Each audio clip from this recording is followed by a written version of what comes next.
Assalamualaikum warahmatullahi wabarakatuh. Perkenalkan, nama saya Rusvita Stella Karista Londar dari kelas Logistik 4A.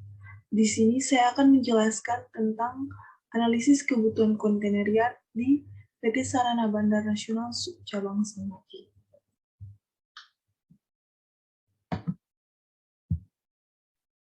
Nah, PT Sarana Bandar Nasional Subcabang Samlaki sendiri merupakan anak perusahaan dari PT Pelni Logistik yang melayani kegiatan bongkar muat kontainer.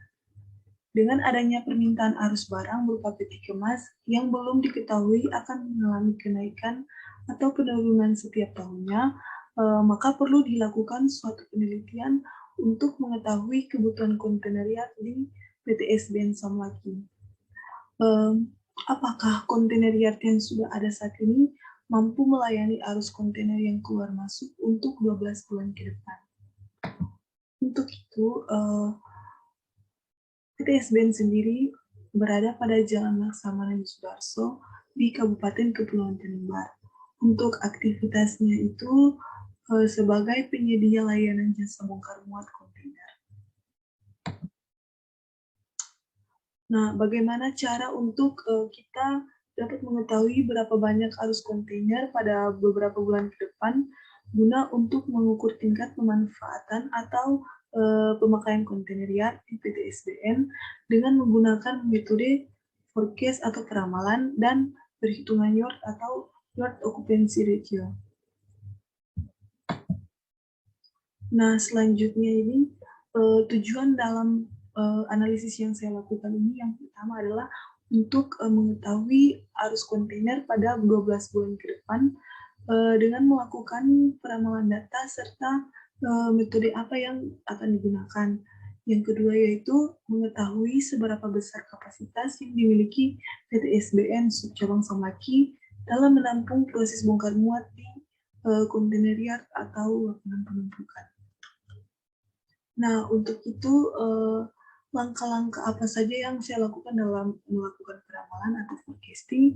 Yang pertama itu saya melakukan pengumpulan data terlebih dahulu. Nah, pengumpulan data yang saya ambil itu data dari tahun 2019 dan tahun 2020. Yang kedua, saya setelah mendapatkan data tersebut, saya melakukan forecasting atau peramalan dengan menggunakan aplikasi Minitab. Nah, dari peramalan yang saya dapat, saya akan melakukan pemilihan metode untuk digunakan nantinya dalam perhitungan yard. Nah, itu saya lihat dari berdasarkan error terkecil dari kedua metode tersebut. Nah, setelah itu saya akan melakukan perhitungan yard dari hasil forecast yang saya lakukan. Nah, ini merupakan data kontainer tahun 2019 dan tahun 2020. Ini dimulai dari bulan Januari hingga bulan Desember. Nah, dari data tersebut, saya coba menggunakan aplikasi Minitab untuk melakukan forecast atau peramalan. Nah, di sini saya mendapatkan dua metode. Yang pertama itu metode decomposition dan yang kedua adalah metode Winters. Nah, ini merupakan hasil atau gambaran dari kedua metode tersebut pada aplikasi Minitab.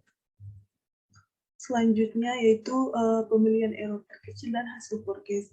Nah, dari data ini, dari hasil ini yang saya dapatkan pada aplikasi Minitab, saya melihat bahwa dari metode decomposition dan metode Winter, error yang terkecil yaitu metode Winter, sehingga dalam melakukan hasil forecast itu saya memilih metode Winter method sebagai metode yang saya gunakan untuk hasil forecast-nya.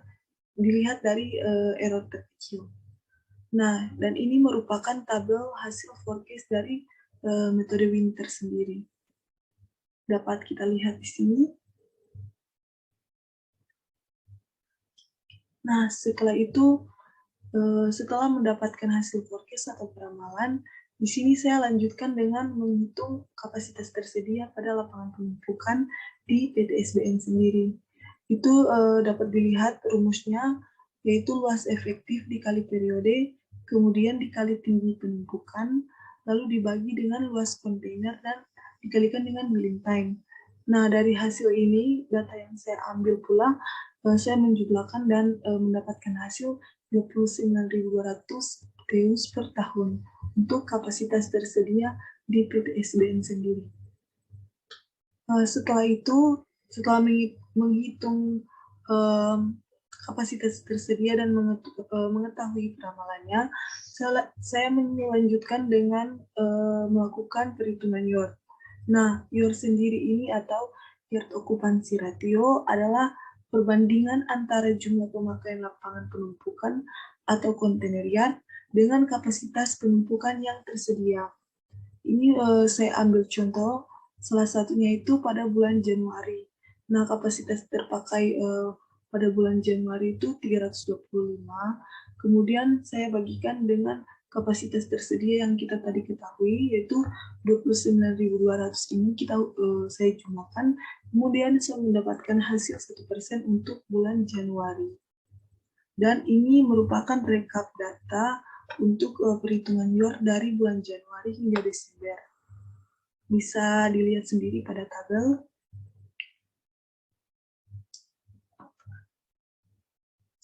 Nah, dari data yang saya dapatkan ini, saya mengambil kesimpulan bahwa yang pertama itu arus kontainer untuk 12 bulan ke depan itu diketahui dengan cara ramalan menggunakan metode time series, yaitu decomposition method dan winter method pada aplikasi Minitab.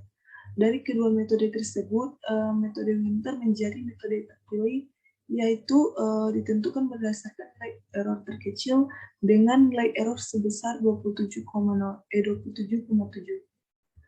Nah, setelah itu kesimpulan kedua yang saya ambil yaitu proyeksi penggunaan lapangan penumpukan pada 12 bulan ke depan dapat dilihat bahwa pada bulan Oktober 2021 tadi itu ini total kapasitas peti kemas yang dibutuhkan sebesar 810 TEUs per bulan dari kapasitas lapangan yang tersedia, yaitu 29.200 TEUs per bulan, atau dapat kita katakan bahwa penggunaan lapangan penumpukan hanya sebesar 3% dari kapasitas yang tersedia, yang berarti luas dari lapangan penumpukan pada PTSBN sendiri masih mencukupi dalam menampung kontainer untuk 12 bulan ke depan, sehingga saya nyatakan tidak perlu untuk dilakukan perluasan lapangan penumpukan sendiri. Ini demikian kesimpulan yang saya ambil untuk analisis kebutuhan lapangan penumpukan di PTSBN sendiri. Saya mengucapkan terima kasih atas partisipasi dan dukungan dari teman-teman. Untuk itu saya ucapkan terima kasih. Wassalamualaikum warahmatullahi wabarakatuh.